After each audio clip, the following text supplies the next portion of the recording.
I was standing in my kitchen that Saturday afternoon staring at the ingredients for what I thought would be a normal family dinner. My stomach twisted with an inexplicable dread as I remembered my sister Maya's excitement about bringing her new boyfriend home. When she mentioned his name was Derek Thompson, my blood ran cold. The Derek Thompson who made my high school years a living nightmare, who shoved my head into lockers and called me freak girl for 4 straight years. I kept telling myself people change, that maybe he had grown up and become a better person. But as I drove toward my childhood home in Phoenix, that familiar anxiety crept back in like an old, unwelcome friend. Before I tell you how this family dinner turned into the most dramatic night of my life, let me know in the comments where you are watching from, and do not forget to hit that like button and subscribe for more real-life stories. Trust me, you are going to want to stick around for this one because what happened next completely shattered everything I thought I knew about family loyalty. Growing up in our suburban Phoenix neighborhood, my family seemed picture perfect from the outside. My father Richard worked as an accountant for a local firm, coming home every evening with his tie slightly loosened and a tired but genuine smile. My mother Susan spent her days as a registered nurse at Phoenix General, always ready with band-aids and warm hugs for scraped knees and broken hearts. Then there was Maya, 3 years younger than me, who seemed to float through life like she was born with fairy dust in her veins. She was everything I was not: outgoing, popular, the kind of girl who made friends effortlessly and had boys lining up to ask her to school dances. I, on the other hand, was the quiet one. While Maya was practicing cheerleading routines in our backyard, I was curled up in the corner of my bedroom, lost in whatever novel I could get my hands on. I excelled academically, maintaining a near-perfect grade point average throughout school. But when it came to social situations, I felt like I was speaking a foreign language. My parents loved me. I knew that much. But they never quite knew what to do with their introverted older daughter, who preferred books to parties and solitude to socializing. High school was when my differences became a target. Derek Thompson was everything a teenage girl was supposed to want: 6 feet 2 inches of blonde hair and blue eyes, quarterback of the varsity football team, and charming enough to make teachers forget his mediocre grades. He was 3 years older than me, a senior when I was just a freshman, trying to navigate the terrifying halls of Desert Ridge High School. That was when Derek decided I was the perfect victim for his entertainment. It started small. Derek would walk past my locker and knock my books out of my hands, laughing with his friends as I scrambled to collect my scattered homework. He called me names that cut deeper than any physical wound: weird girl, freak show, little mouse. But the worst incident happened during lunch on a Tuesday in October. I was sitting alone at my usual table in the corner, eating the peanut butter sandwich my mother had packed, when Derek approached with his chocolate milk in hand. Without warning, he poured the entire carton over my head, the cold liquid seeping through my hair and staining my favorite sweater. The cafeteria erupted in laughter as I sat there humiliated and dripping while Derek high-fived his friends. Another time, Derek and his buddies cornered me after gym class, locking me in the equipment storage room for over 2 hours. I missed my next class and was found only when the janitor heard my frantic knocking. When I reported the incident to the guidance counselor, Derek received a single day of detention, while I was told that boys sometimes act out when they like someone. The suggestion made me feel even sicker than the original bullying. My parents tried their best to help, but their advice always felt hollow. They told me to toughen up, that Derek's behavior was probably his way of showing he had a crush on me, that I should just ignore him, and he would eventually get bored. When my grades started slipping and I began having panic attacks before school, they finally agreed to let me see a therapist. Those sessions helped, but the damage to my self-esteem took years to repair. After graduation, I escaped to college and eventually built a life for myself in downtown Phoenix. I worked as a freelance graphic designer, creating logos and marketing materials for small businesses. My apartment was small but cozy, filled with plants and artwork that made me feel at peace. I had been dating Jake, a software engineer with kind eyes and infinite patience, for 2 years. He knew about my past, but never made me feel broken because of it. We rarely visited my family, usually only showing up for major holidays and keeping the visits brief. That all changed when Maya called me 3 weeks ago, practically vibrating with excitement through the phone. She had met someone special. She gushed, someone who made her feel like she was living in a romantic movie. He was successful, charming, and treated her like a princess. When she said his name was Derek Thompson and described his appearance, my heart stopped beating for a full 5 seconds. I tried to gently warn her about our shared history, but Maya brushed off my concerns with a laugh. "That was high school," she said dismissively. "People change. You are being way too dramatic about some stupid teenage stuff." I wanted to believe she was right. I desperately hoped that Derek had matured, that he had learned from his mistakes and become a better person. Maybe this dinner would prove that people really could change, that the Derek Thompson sitting at our family table would be nothing like the monster who had terrorized my adolescent years. The morning of the dinner, I spent an embarrassing amount of time choosing my outfit. I finally settled on a navy blue dress that made me look professional and confident, paired with my favorite silver jewelry. Jake squeezed my hand as I applied lipstick in our bathroom mirror for the third time. "You look beautiful," he said softly. "And remember, you are not that scared freshman anymore. You are a successful, independent woman who does not need anyone's validation." I practiced potential conversations during the drive to my parents' house, rehearsing casual responses to whatever Derek might say. My hands trembled slightly on the steering wheel as I pulled into the familiar driveway. I had to sit in my car for a full 3 minutes doing breathing exercises my therapist had taught me before I felt ready to face whatever was waiting inside. Derek had already arrived when I walked through the front door. I could see him through the sliding glass doors, standing on the back patio with my father, both of them laughing over something while Dad flipped steaks on the grill. Derek had filled out since high school, his football muscles softened by years of office work, but he still carried himself with that same cocky confidence that used to make my stomach turn. He was wearing khakis and a button-down shirt, looking every inch the successful businessman Maya had described. When I stepped onto the patio, Derek turned and gave me a smile that looked friendly to anyone who did not know him. But I could see the calculating look in his eyes, the same expression he used to wear right before he would humiliate me in front of our classmates. "Well, well, if it is not little Elena," he said, extending his hand for a handshake. "You have not changed a bit, still as tiny as you were in high school." The comment was designed to look like a harmless observation, but I heard the underlying message: "You are still that powerless little girl I used to push around." My father beamed at Derek like he was already part of the family, praising his insurance business and asking detailed questions about his success. Maya appeared at Derek's side, practically glowing with happiness as she hung on his every word. Throughout the cocktail hour, Derek regaled my parents with stories about his high school glory days, carefully editing the details to paint himself as a beloved class hero. He claimed that everyone had loved him, that he had been a natural leader who looked out for the underclassmen. When he mentioned me in these stories, it was always with a patronizing chuckle.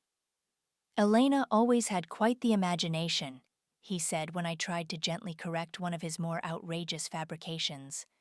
"She used to have the biggest crush on me back in the day." Maya giggled at this revelation while my parents exchanged amused glances. I felt like I was drowning in quicksand, watching helplessly as Derek rewrote our entire shared history.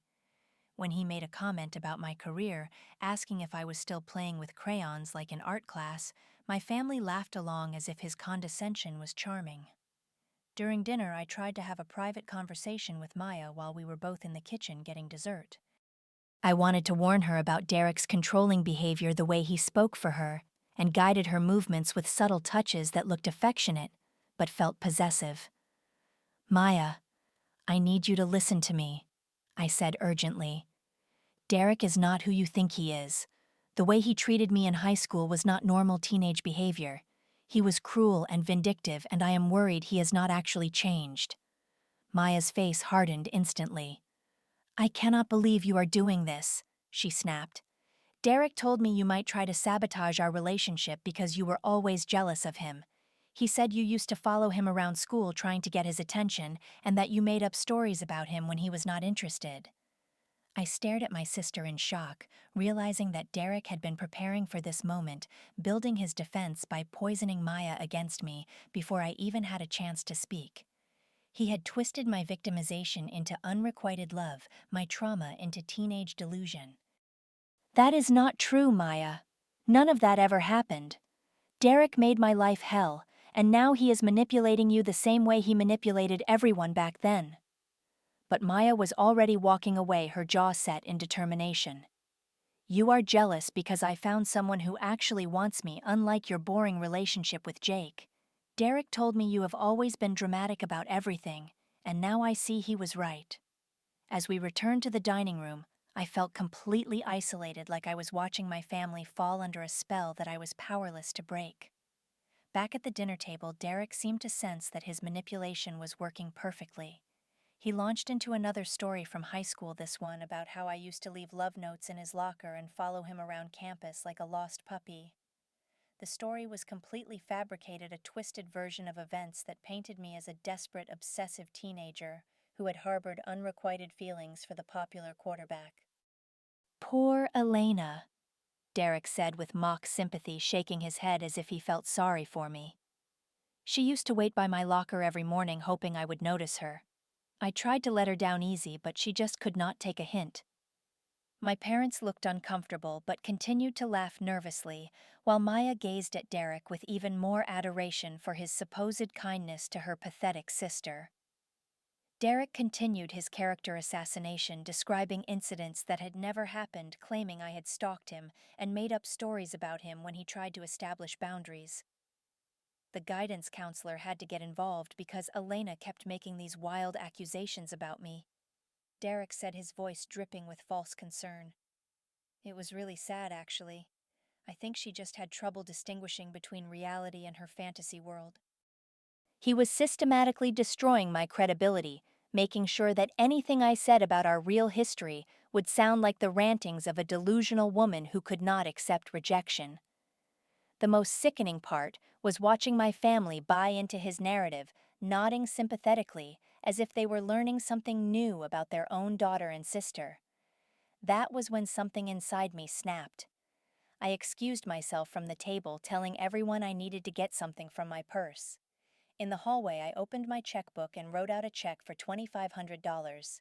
My hands were steady as I filled in Derek's name and signed my signature with careful precision. When I returned to the dining room, I placed the check directly in front of Derek's plate. The conversation stopped abruptly as everyone stared at the piece of paper. "This is for all the therapy I needed because of what you did to me," I said calmly, my voice cutting through the stunned silence. Anxiety medication counseling sessions missed school days because I was too terrified to face another day of your torture. Since you are so successful now, you can afford to pay me back for the damage you caused. Derek's face turned bright red as he processed what was happening. He picked up the check and read it, his charming facade cracking for the first time all evening. "You crazy bitch," he snarled, tearing the check into small pieces. "I do not owe you anything. You are just as pathetic now as you were in high school." The mask had finally slipped, revealing the cruel person I remembered from my teenage years. But instead of coming to my defense, my family turned their anger on me. "Elena, that was completely inappropriate," my father said sternly. "Derek is our guest. You have embarrassed this entire family with your behavior." My mother nodded in agreement, her face flushed with mortification. "We invited Derek into our home, and this is how you treat him. What is wrong with you?" Maya was sobbing now, her perfect evening ruined by her sister's supposed jealousy. "I knew you would try to destroy my happiness," she wailed. "Derek was right about you. You cannot stand to see me with someone who actually loves me." Derek sat back in his chair, a satisfied smirk playing at the corners of his mouth.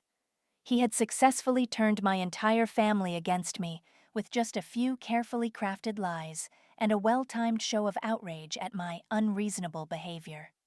My parents were demanding I apologize immediately, telling me I was stuck in the past and that my inability to move on was the reason I could never maintain normal relationships. "Maya finally found someone who makes her happy, and you are determined to destroy it Because you are bitter about high school, my mother continued. This is exactly why we do not see you very often. You always create drama where there is none. I felt like I was drowning, surrounded by people who were supposed to love and protect me, but who had chosen to believe a stranger over their own family member. Derek's smirk grew wider as he watched me struggle, knowing he had won this round, just like he had won every confrontation we had ever had. But this time was different. This time I was not a powerless freshman with no allies and no voice.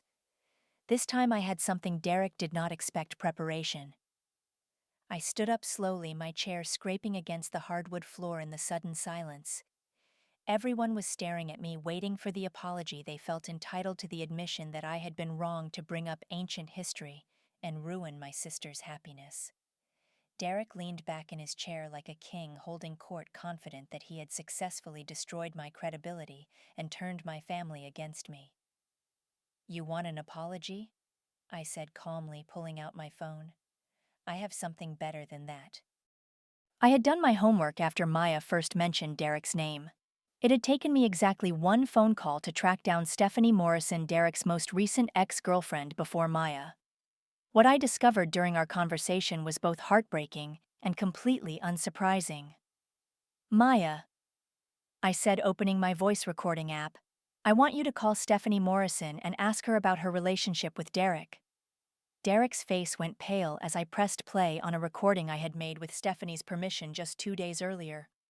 Her voice filled the dining room, clear and steady, as she described Derek's pattern of emotional manipulation and psychological abuse. "He starts out so charming," Stephanie's voice explained. "He makes you feel like you are the most special person in the world. But then the control starts. He isolates you from your friends and family, makes you doubt your own memory when he lies to you. When I finally tried to leave him, he threatened to ruin my reputation at work. He said nobody would ever believe me over him because he was so good at playing the victim." Maya's face crumpled as she listened to Stephanie describe incidents that sounded eerily similar to the way Derek had already begun controlling her social circle and questioning her judgment about everything from her career to her friendships. But I was not finished. I pulled up screenshots on my phone showing Derek's social media activity from just last week. There were photos of him at bars with other women, his arm around a brunette who was definitely not Maya. Timestamps proved these pictures were taken while he was supposedly having romantic dinners with my sister. "And let's talk about your successful insurance business." I continued scrolling to financial records that Stephanie had helped me access through public databases. "You mean the business that is 3 months behind on rent and facing bankruptcy proceedings? The business that exists only on paper while you live in your mother's basement?" Derek tried to stand up and leave, but I positioned myself between him and the door. This time I would not be intimidated into silence. "You thought you could waltz back into my life and manipulate my family the same way you manipulated me in high school," I said, my voice growing stronger with each word. "You counted on them not believing me, on my trauma being dismissed as teenage dramatics. But you made one mistake: you underestimated how much I have grown since you last tried to destroy me." I showed my family the court records from Derek's recent DUI arrest, the eviction notice from his apartment, the restraining order filed against him by another ex-girlfriend. With each piece of evidence, Derek's carefully constructed facade crumbled a little more. Maya was staring at Derek in horror, finally seeing him clearly for the first time. "Is any of this true?" she whispered. Derek's response was to revert to his true nature. Instead of trying to explain or defend himself, he turned his rage on Maya. "You are stupid for believing any of this," he snapped. "Your sister is a lying psycho, and you are too dumb to see it." The verbal assault on Maya was the final straw for my parents, who finally witnessed Derek's capacity for cruelty firsthand. When he called Maya worthless and blamed her for bringing this crazy family drama into his life, they saw exactly who he really was beneath the charming exterior. Derek stormed out of the house, his relationship with Maya effectively over before he even reached his car. My sister sat at the table crying, but for the first time all evening her tears were for the right reasons. My parents tried to backtrack immediately, apologizing profusely and claiming they had been deceived just like Maya. But I was no longer interested in their excuses. "This is not about Derek," I told them quietly.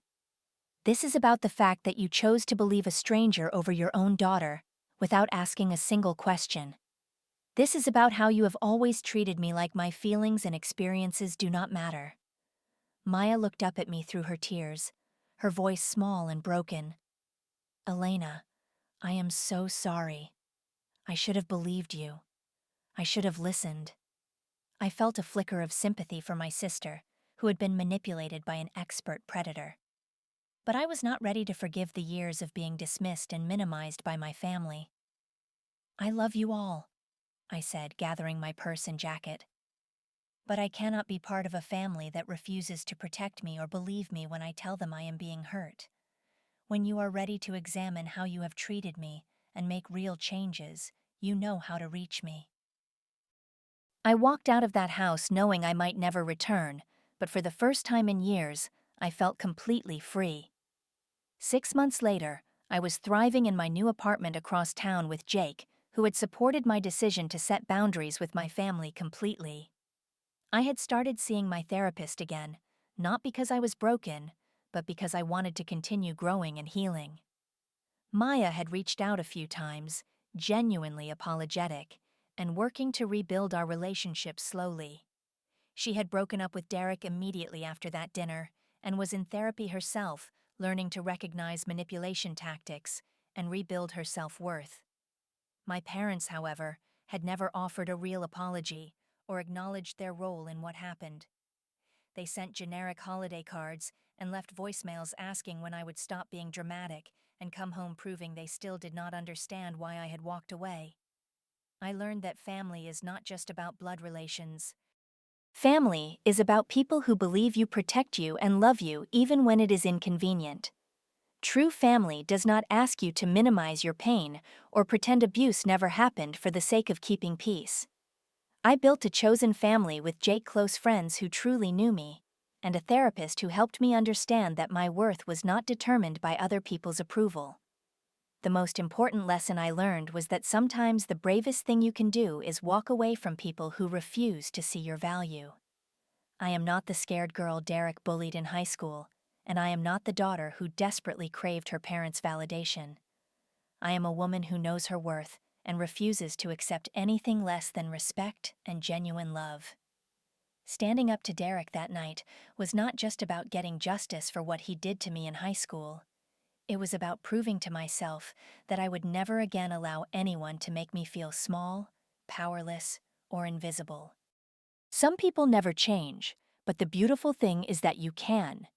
And when you do, you discover that you have more strength than you ever imagined possible. Have you ever had to choose between family loyalty and protecting yourself from toxic people? Share your story in the comments below, because your experience might help someone else find the courage to set healthy boundaries. If this story resonated with you, please hit that like button and subscribe for more real-life experiences about overcoming difficult family dynamics. And do not forget to share this video with anyone who might need to hear that it is okay to walk away from people who hurt you, even if they are family. Thank you so much for listening to my story, and remember that you deserve to be treated with respect and kindness by everyone in your life. Until next time, stay strong and keep choosing yourself.